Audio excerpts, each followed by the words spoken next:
श्री सतगुरु महाराज की जय। महर्षि संत सेवी की बोध कथाएं। कहानी संत दर्शन से हृदय परिवर्तन। जैन धर्म में मृगावती नाम की एक सती हुई है। पहले तो वह राजरानी थी, पीछे श्रमणी बन गई।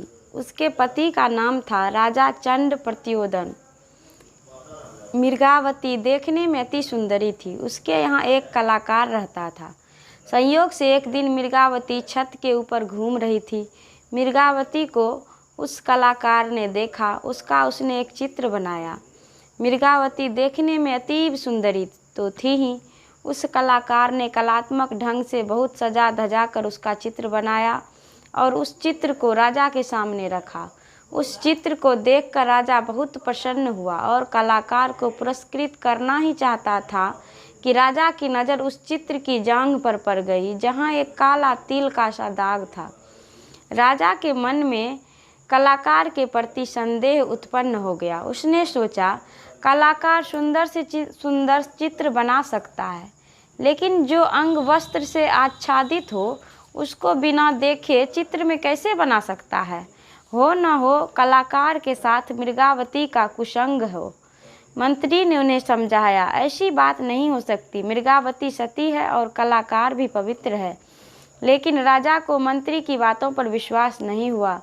मंत्री ने विश्वास दिलाने के लिए कहा कि यह कलाकार इतना कुशल है कि इसको किसी के शरीर का कोई भी एक छोटा अंग दिखला दिया जाए तो वह उसके संपूर्ण शरीर का हूबहू चित्र बनाकर सामने रख देगा। अपनी बात को प्रमाणित करने के लिए मंत्री ने एक कुबरी नारी को पर्दे में रखा और मात्र उसका एक अंगूठा कलाकार को दिखलाया। मात्र अंगूठा देखकर उस कलाकार ने उसके पूरे शरीर का ठीक ठीक चित्र बनाकर सबके सामने रख दिया, जिसमें उस नारी का कुबर भी उभरा हुआ था। मंत्री ने राजा से कहा, देखिए, कुबरी पर्दे में थी, फिर भी उसका सही चित्र कलाकार ने बना दिया। लेकिन राजा को संतोष नहीं हुआ।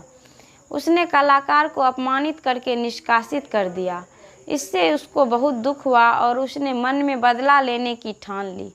कलाकार मृगावती का चित्र लेकर चंड प्रत्योदन से भी एक बड़े राजा के पास गया। वह राजा चित्र देखकर बहुत प्रसन्न हुआ। कलाकार ने कहा, राजन, आप जैसे सुयोग्य श्रेष्ठ राजा के योग्य ही यह देवांगना सी नारी है जो कि एक छोटे राजा के पास रह रही है।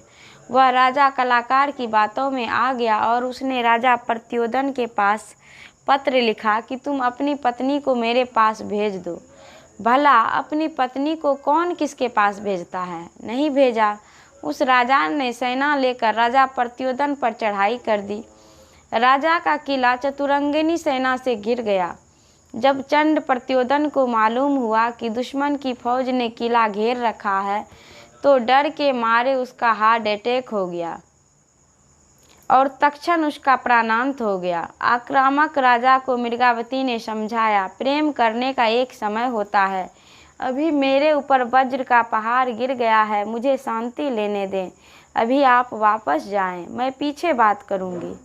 मृगावती की बात सुनकर राजा लौट गया। बीच बीच में परस्पर पत्राचार होता रहा।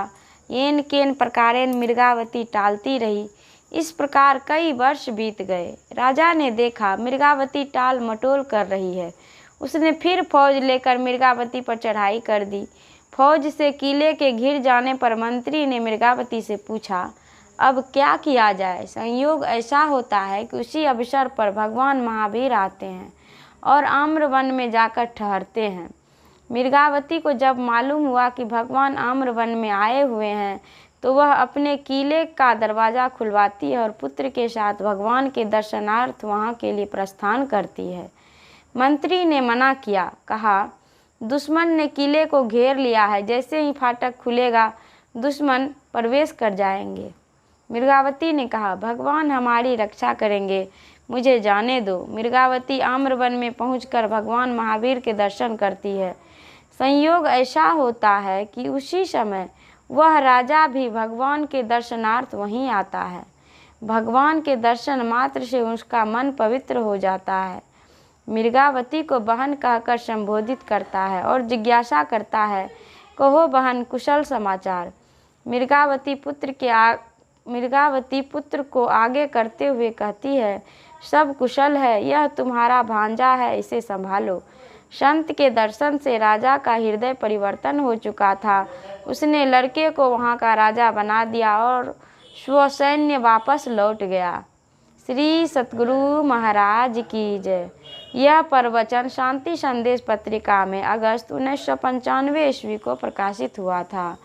श्री सतगुरु महाराज की जय।